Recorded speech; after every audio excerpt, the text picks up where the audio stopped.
Thanks, everybody, for joining us at a rather extraordinary moment in American history. And I'm just delighted to have my very best friends in the U.S. Senate with me today for a very informal discussion on some of the issues that I know that are of concern to everybody out there.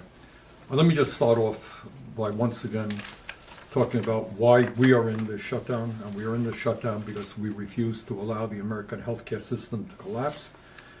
We refuse to allow 15 million Americans to be thrown off the health care they have, and another 30 million people to see their rates double, and in some cases more than. I just got, and Peter, my colleague from Vermont knows this, we just got information from the insurance companies in Vermont.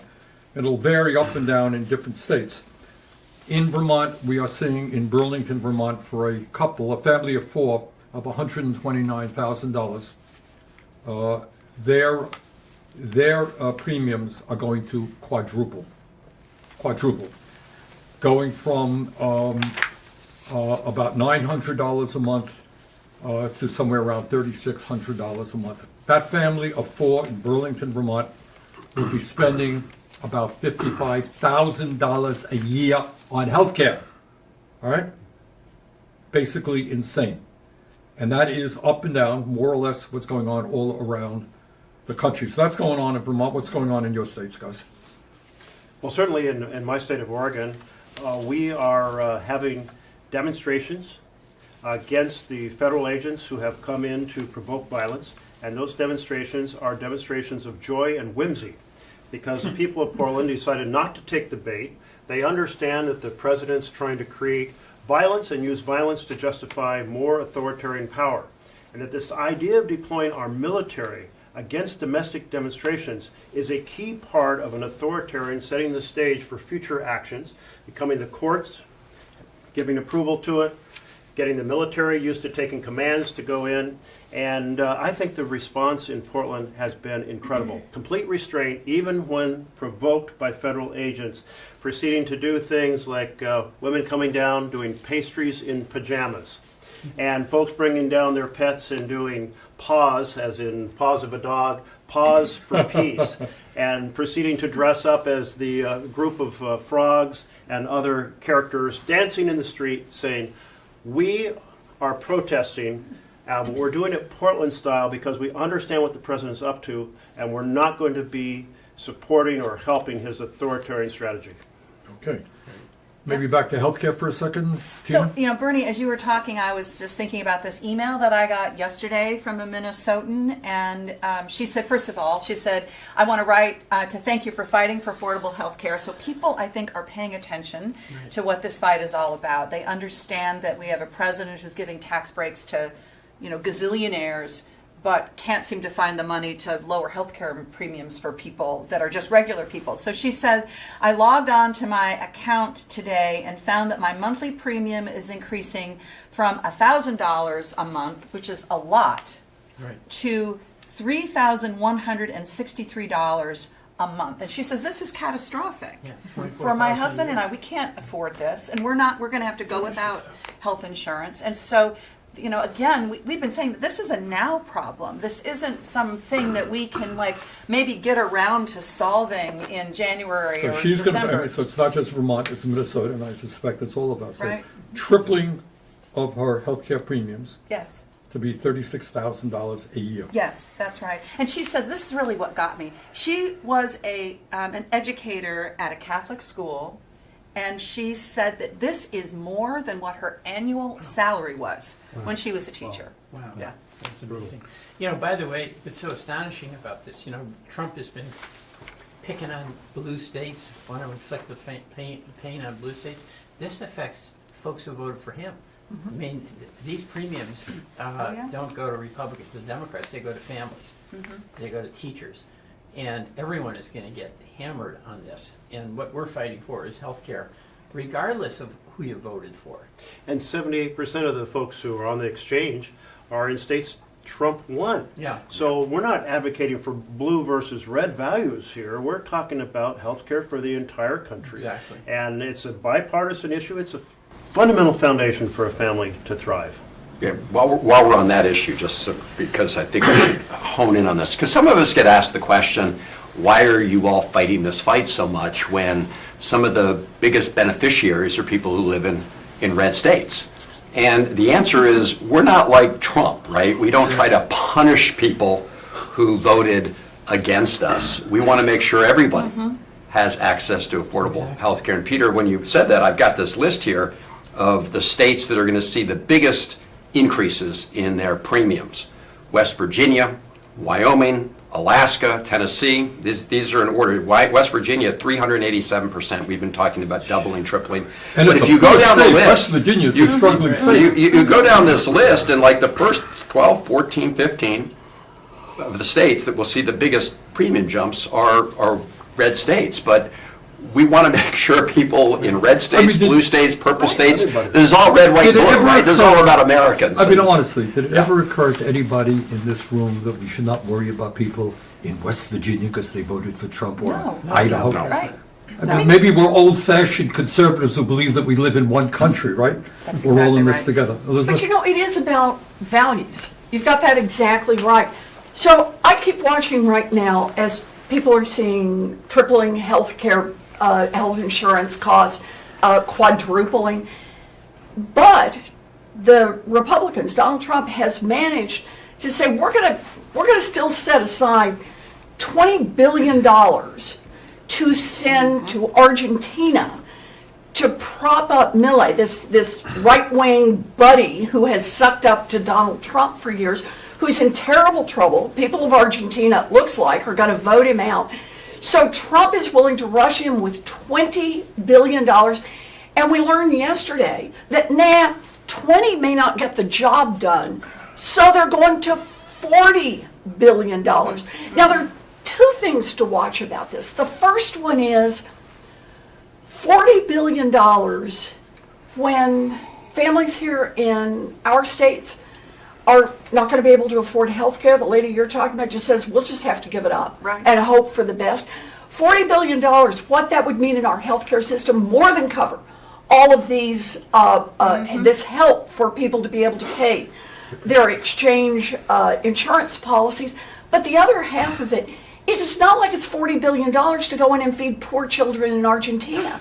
This is $40 billion to bail out hedge funds that have invested in Argentine debt. That's what this is about. So it's So to that's come in Scott and Bessent. exactly. Secretary These of are Treasury. Scott Bessent, our Secretary of Treasury's friends, who are now jumping in and saying, we need help in this because they had invested for money in Argentine debt. And So doesn't Trump, he own a lot of land in the Dakotas, a lot of farmland? He owns a lot of Thousands farmland of acres, in, yeah.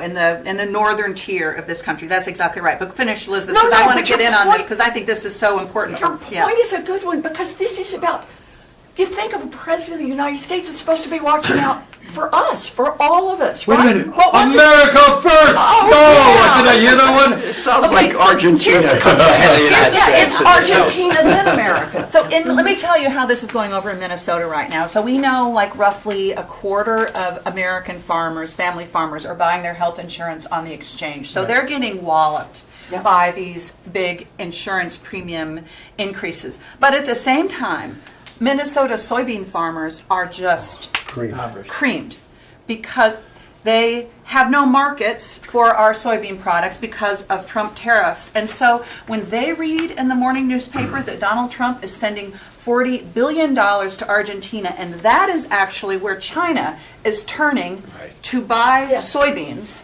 because the U.S. market has been ruined for by Donald Trump. No, that's And so exactly it's right. just like, it's just too much. It's In just too fact, much. Connect the dots on the timing. Yeah. Argentina cuts a deal with China to say to China, in effect, you've been buying from those American farmers all those years. Well, now you're facing tariffs. There's a lot of turmoil in the United States Yep. thanks to Trump. How about cut a long-term deal with us and leave those American farmers to let their soybeans rot in the field? And by the way, that's the market that our Midwest farmers used to sell to. Exactly right, It was like exactly 40% right. of their crop. But, They So get all they of the have difference. raced in- They haven't sold a bushel of soybeans. That's right, but the to China. Argentinians have raced in, they've taken that market, locked that market up, and once that deal was in place, Yep. then Trump said $20 billion for Argentina and is now raised But it to I think 40. on this point, it's worth coming Yep. full circle, because we're talking about healthcare costs that Yep. are about to spike. But we're also seeing rising costs around the country Yep. because of the Trump tariffs. And this That's is the right. guy who said on day one he was going to bring down prices and costs. He's Right. done the exact opposite, and now they're going to allow this huge spike in healthcare costs. But when he put those across-the-board tariffs in place, not only is that a national sales tax, it comes out of the pocket of every single American, but China responded by saying, well, if you're going to impose greater tariffs on us, we're not going to buy so many of your soybeans. Right. So that punished American farmers. And to add insult to injury, China then decided to buy from Argentina, and then Donald Trump and Scott Bessent bail out Argentina. This all comes back to the Trump policy of across-the-board tariffs that are punishing the American people. And for God's sakes, you said you weren't going to allow, you were going to bring down prices. You haven't done that. But when it comes to healthcare, you're about to increase costs to Right. the American people, in this case, 2, 3, 4 times. So for God's sakes, at least do no harm. That's So all. Bernie, Yeah. so thank you. So they're high-fiving in Buenos Aires today. They're very happy on Main Street in Buenos Aires. Thank God Donald Trump has arrived to bail us out. We were about to have a crisis here in our country. Meanwhile, in Burlington, Vermont, they're getting notices that their health care costs are going to skyrocket. Yep. And in Worcester, in Baltimore, in Minneapolis, in Portland, they're all getting these notices that they're going up and that people are going to lose their health insurance. So I just released a report yesterday where 10 million American small businesses or their employees are right now going to be losing the Affordable Care Act support for their health insurance. And those rates are going to skyrocket. So those are American businesses. Is Donald Trump No, it's, going to step in to help our American small businesses? And by the way, they're Rotarians, they're Kiwanians, they're the local Chamber of Commerce. They are the heartbeat of the American economy, and they're about to see pretty much an extinction experience. And especially for black and brown and small minority businesses in our country, they live on the edge. If you have a dramatic spike in their health insurance, it's going to be catastrophic. And what the Republicans are doing is they're not even in Washington in the House of Representatives. Say that They're again. I want everybody to know. Yeah. We're in the middle of a major shutdown. Obviously, there are intense negotiations going on because the Republican Speaker of the House understands how important the situation is. Where are they, actually? But right now, they're in a political witness protection program somewhere in America. They're all around. They refuse to come to Washington. They're absolutely not to be found. We're waiting here to negotiate with them over those. They've been on vacation for a month. And what they want the Democrats to do after they engage in the biggest financial healthcare heist of all time is that we should drive the getaway car for them. We should just go along with their bill that's going to allow for this economic catastrophe on Main Street all across America, while in Main Street in Buenos Aires, they're high-fiving. Thank you for helping our businesses, but the American businesses are about to have a catastrophic economic event that will I change want to their go lives. to a point that Elizabeth raised last week. I mean, all of us understand the tragedy of what it means for people to see a doubling, tripling, quadrupling of the healthcare costs, people losing healthcare. But there's another point out there, the ancillary effects of these massive cuts in terms of nursing homes, Yep. community health centers, rural hospitals. Who wants to jump in on that one? you know, Yeah, go ahead, Peter. I want to go back to the farm situation because I think no. All right. And That's how leadership works, Bernie. yeah, but it is rural America where we all know people really work hard. They care about their neighbors. Okay, so the healthcare, those farmers in the Midwest depend on the tax subsidy so they can buy private insurance. Number two, the tariffs have increased their costs. the tractors are more expensive, the seed is more expensive, the fertilizer is more expensive. And then 3, the tariffs led directly to them losing their biggest market. And number 4, we've created a market for Argentinian farmers. So when this is over, those markets are gone. They don't come back. And the catastrophic design of this couldn't have been better produced to inflict more pain. And it's on folks who are largely Trump supporters.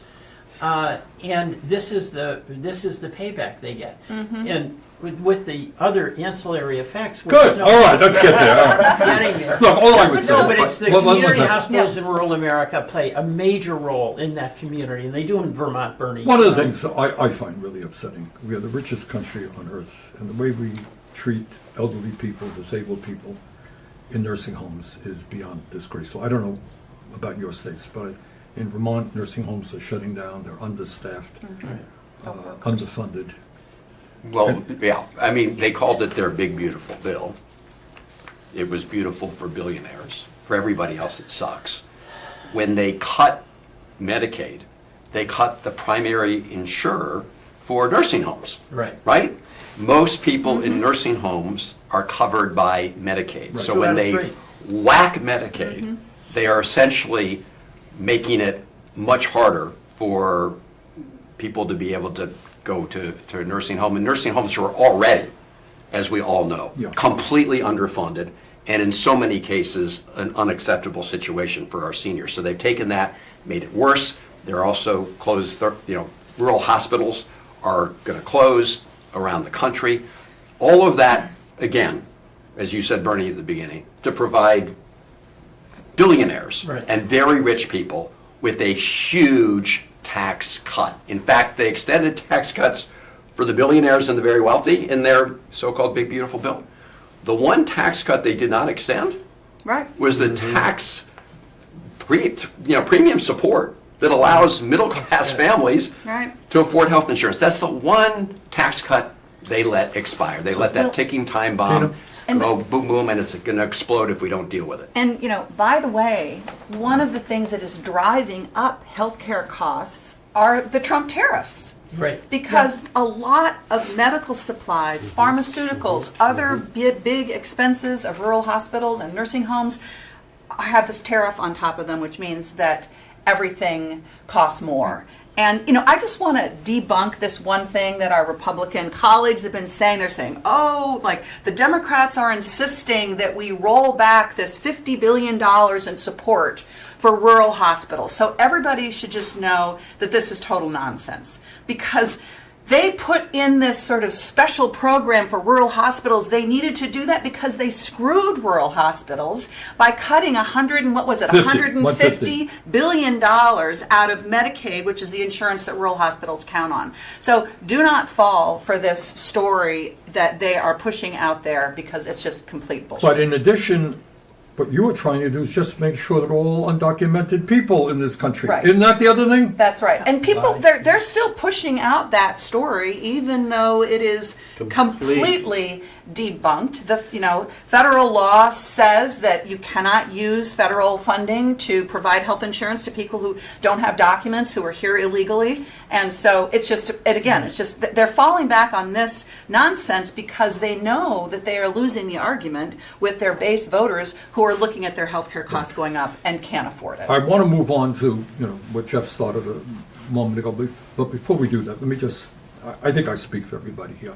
We all understand that before the big, beautiful bill, before the massive cuts to healthcare that Trump is pushing, our current healthcare system is broken, is dysfunctional, and we are the only major country on earth not to guarantee healthcare to all people, despite spending twice as much as any other country. So we are aware of that.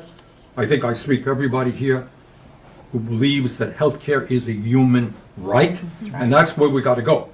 But right now, the immediate struggle is to see that the current healthcare system, as bad as it is, does not collapse completely. If I was to summarize what the conversation has been about, 9 months of the Trump administration making Americans sicker and poorer. That's been his agenda. Families lose and billionaires win, as Chris pointed out.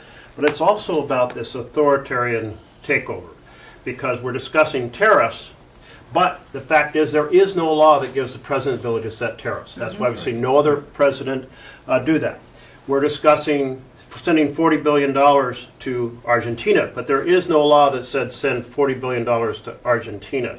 And I want to keep reminding all of us and across America, what we're seeing is a president acting like a king, ignoring the laws that apply to the executive branch, like you can't fire inspector generals, but also stealing the power of the purse. And this is so important because a fundamental difference between a democracy and a strongman authoritarian state is that the Congress, representing the people, that decides what programs will be funded and how much, or is it the head of the executive branch, the president or whatever title you give it. And so we have seen through the strategies Trump has been doing of slowing down funding, freezing funding, impounding funding, running out the clock on the fiscal year and saying, poof, sorry, that funding, well, there was nothing that reversed the law that said, well, I was supposed to spend it, but the year is out, so it's gone. And then getting support from the Supreme Court for that strategy, which is, you compile these things, underlying all the battles we're talking about, is we have to fight to restore our democracy. We are in the middle of an authoritarian takeover.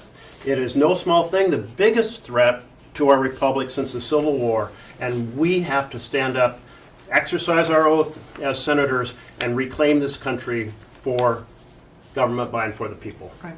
But part of what Donald Trump is trying to do as his vengeance tour is that because we have stood up and fought back, he says he's firing thousands more federal workers.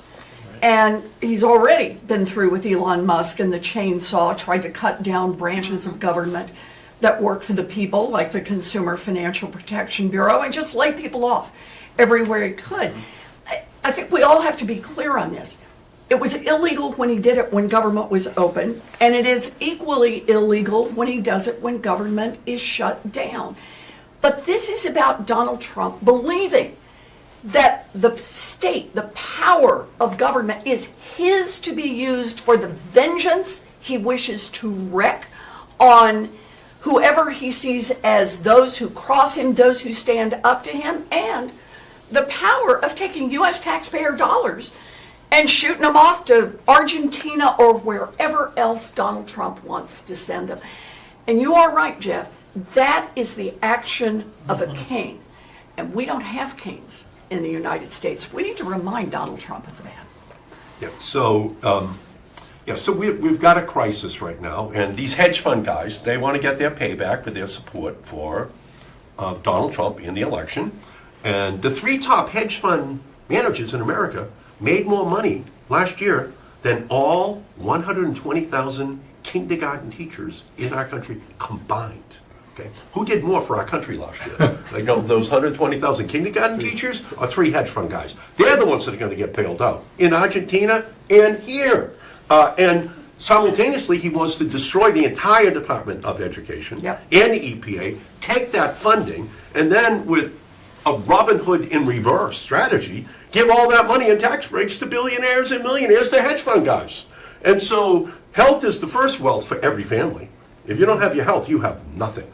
And so they're looting that by the tens of millions in our nation, and all of that wealth, that health, is going to those billionaires, and that's what this fight is all about. It's all about this transfer of wealth into the hands of the wealthiest, and it is just Robin Hood in reverse. And the Sheriff of Nottingham, on behalf of King John, is now latter day these hedge fund guys and King Donald Trump trying to do the same thing, and to take from the poor to give to the rich. You know, Eddie, just to make you feel worse, this isn't bailing out the hedge fund guys. It's enriching the hedge fund guys.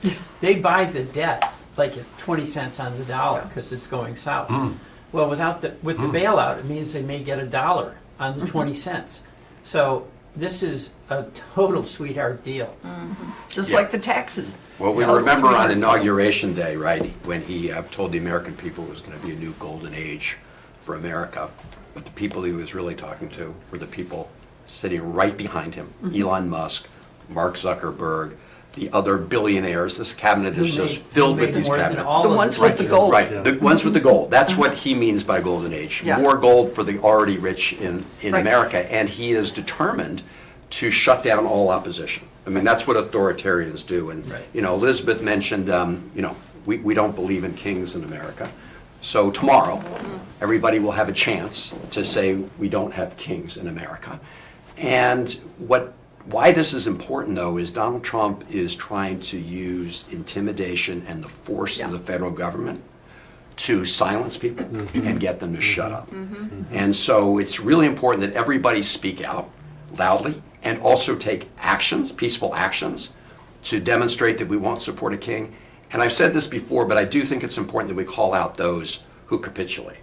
Because when Right. big institutions with lots of resources, whether they're law firms law or firms, universities or universities. whoever they may be, when they cave in to the bully just gets hungrier. And they're putting the rest of our rights at risk. And so this is a moment where everybody's got to stand up. I saw that list of all these billionaires and companies that were going to finance the new Trump ballroom at They're the having White dinner House. with Right. them tonight. So that, but this is an example of what's the problem is. And we need all of those organizations, those businesses to say, our democracy That's right. means more to us than making money. Unfortunately, that's not their view. Their view is making billions is more important than our democracy. That's why all of us and people all over the country need to stand up. Like I said. I'm ready. I just want to maybe end on the note that Ed raised. Every day there's something else and people are distracted and overwhelmed.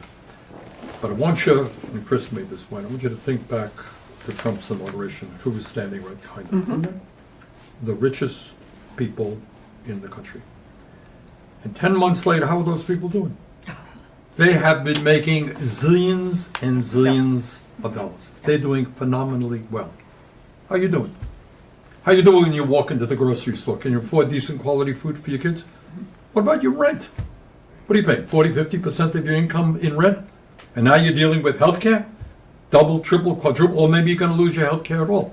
So in the middle of all of this distraction, this flooding the zone, a new crisis every day, pay attention to the fundamental issue. The billionaire class has never, ever had it so good. They are funding Trump. They are delighted. And you and all of us are struggling. So I think Chris said it best. We got to stand up. We got to fight back. Too many Americans fought and died to defend American democracy. We're not going to let Trump and his oligarchic friends take it away from us. Right. On that note, Thank thank you. you On all that guys. note, All right. Standing up is Yeah. patriotism. Thank you. Like that. Thank you. Yep.